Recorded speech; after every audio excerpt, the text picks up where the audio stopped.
કે ગામડું ગામ અને ગામની અંદર એક નાયક અને નાયિકા રહે. નાયક અને નાયિકાનો ધંધો એ કે લોકોની પોતાની તાલથી નાયક સી ઢોલકી વગાડે અને જે નાયિકા છે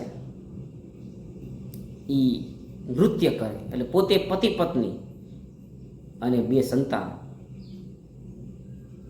આ પતિ પત્ની અને બે સંતાનો, નાયક છે ઢોલકી વગાડવાનું કામ કરે, નાયિકા છે નૃત્ય કરે. એટલે પોતે આ જે ગામડામાંથી બીજા ગામ, બીજા ગામથી ત્રીજા ગામ, ત્રીજા ગામથી ચોથે ગામ, એમ જ્યાં જેમ ચોકની અંદર આ જે નાયક અને નાયિકા છે એ પોતાની કળા, નૃત્યની કળા, ઢોલકી વગાડવાની કળા લોકોને બતાવે, લોકોને મનોરંજન પૂરું પાડે. આ પહેલાંની વાત છે. લોકોનું મનોરંજન પૂરું પાડે અને પોતાનું જીવન ગુજારે અને પોતાનું પરિવારનું ભરણ પોષણ કરે ઈમાનદારીથી, પ્રમાણિકતાથી. ગામમાં ચોકમાં જઈ અને જે નાયક છે એ ઢોલકીના તાલે જે નાયિકા છે એને નાચગાન કરે અને પોતે સંગીતથી પોતે ગીત ગાઈ અને નૃત્ય બતાવી લોકોનું મનોરંજન પૂરું પાડે. નાયક અને નાયિકા પ્રમાણિક માણસો છે, પોતાનું શાંતિથી જીવન ગુજારે છે. એટલે એક ગામની અંદર ગયા છે અને ત્યાં નૃત્ય બતાવી લોકો બધા ખુશ થઈ ગયા અને લોકોએ પોતાની જે યથાશક્તિ પ્રમાણે લોકો એને દાન આપ્યું અને લોકો એને આગતા સ્વાગતા કરી. એટલું બધું નાચગાન કર્યું, એટલું બધું કળા દર્શાવી. તે એ વાત છે એ ગામના જે રાજા છે એ રાજા જોડે પહોંચી. રાજાને કોઈ દરબારમાં કીધું કે મહારાજ, કે સાંભળ્યું કે હા, કે આપણા ગામની અંદર એક નાયક અને નાયિકા આવ્યા છે ને બહુ સરસ મજાનું નાચગાન કરે છે. નાયક છે ઢોલકી વગાડે છે અને એની જે પત્ની છે બહુ સરસ નૃત્ય કરે છે. બહુ લોકો આનંદ પામે છે, મનોરંજન પામે છે. જો આપની ઈચ્છા હોય તો આપણા દરબારમાં આ કળા દર્શાવવા બોલાવું.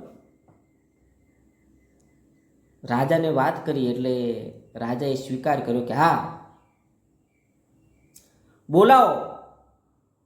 આપણે પણ જોઈએ કે કેવી કળા દર્શાવે. બધા વખાણ કરે છે, શું એક સત્ય છે ખોટું છે. પછી ત્યાં સમાચાર મોકલે છે.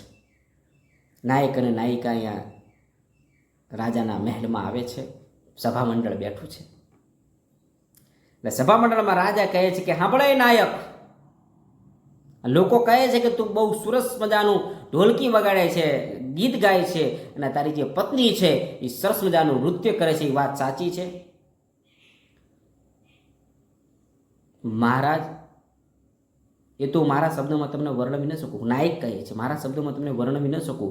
આ લોકે તમને કીધું હશે, જો હવે હું મારું કલા દર્શાવું તો તમને ખબર પડે, બાકી હું મારા જાતના વખાણ ન કરી શકું.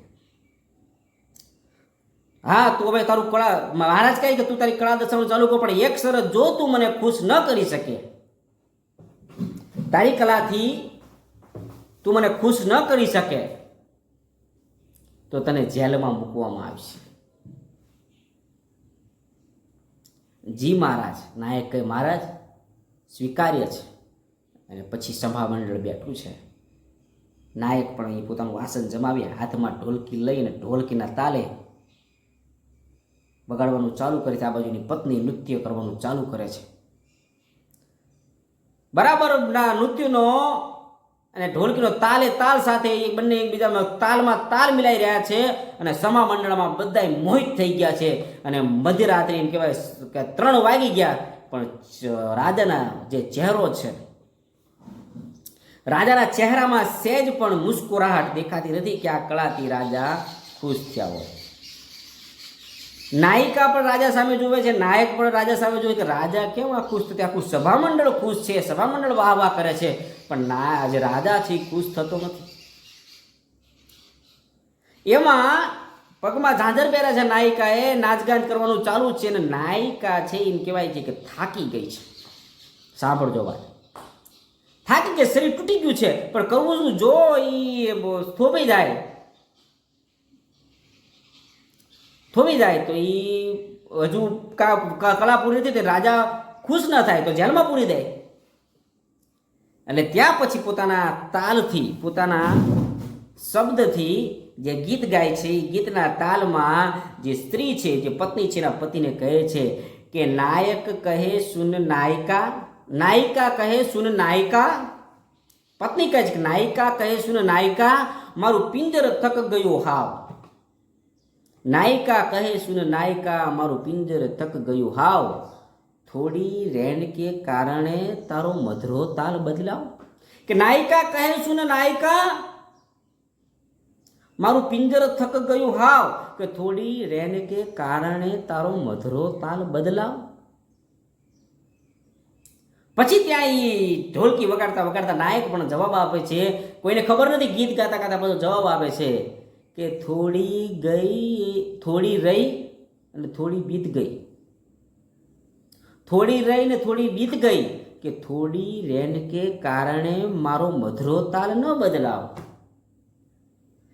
નાયક પછી નાયિકાને જવાબ આવે કે થોડી રેન કે કારણે મારો મધરો તાલ ન બદલાવું. સાહેબ, નાચગાન ચાલુ છે, એકબીજાની વાર્તાલાપ ચાલુ છે. નાયક એમ કહે છે કે થોડા સમય રહ્યો છે, 3 વાગે 4 વાગી ગયા છે, પણ મારો થોડા કારણે મારો મધરો તાલ ન બદલાવું.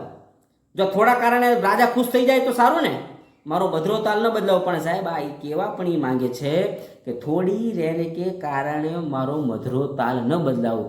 આનો ભાવાર્થ હું એમ કહેવા માંગુ છું કે માણસ પોતાના જીવનકાળ દરમિયાન આખી જિંદગી નીતિમત્તાથી ચાલ્યો હોય, સત્યના માર્ગે ચાલ્યો હોય, શૂરવીરતાના માર્ગે ચાલ્યો હોય, દાતારીના માર્ગે ચાલ્યો હોય, સમાજમાં પોતાની પ્રતિષ્ઠા હોય, અને જ્યારે છેલ્લો એનો સમયગાળો આવે, છેલ્લો એનો એન્ડ આવે, ત્યારે એ નીતિમત્તા ન મૂકે, શૂરવીરતા ન મૂકે, દાતારી ન મૂકે, પોતાની જે નીતિમત્તા છે ન મૂકે. થોડી રેન કે કારણે મારો મધરો તાલ ન બદલાવું. આખી જિંદગી મારે નીતિમત્તાથી ગઈ છે તો મારે એવું નીતિમત્તા ન ચૂકવું. મેં આખું જિંદગી બાળપણથી માંડી યુવાની સુધી ભજન કર્યું છે, તો એ ભજન મારા કોઈ કારણસર ન મૂકવું. આમે માણસોએ આખી જિંદગી જે નીતિમત્તા જાળવી હોય, સારું કર્મ કર્યું હોય, તો છેલ્લા શ્વાસોશ્વાસ હોય તો એ નીતિમત્તા ન ચૂકવી જોઈએ. પોતાના જે કર્મ છે, પોતાનું નીતિમત્તાનું, સત્યતાનું, એ ન મૂકવું જોઈએ. ભલે ગમે તે કારણોસર, પણ ન મૂકવું જોઈએ. ભલે ગમે તે કારણ થઈ જાય, ન મૂકવું જોઈએ. આપને મારા વિડીયો ગમતા હોય તો રાજેશ બારોટ લોક સાહિત્ય ચેનલને સબસ્ક્રાઈબ અવશ્ય કરી દેજો. અવનવા આવા વિડીયો મળતા રહેશે. જય દ્વારકાધીશ.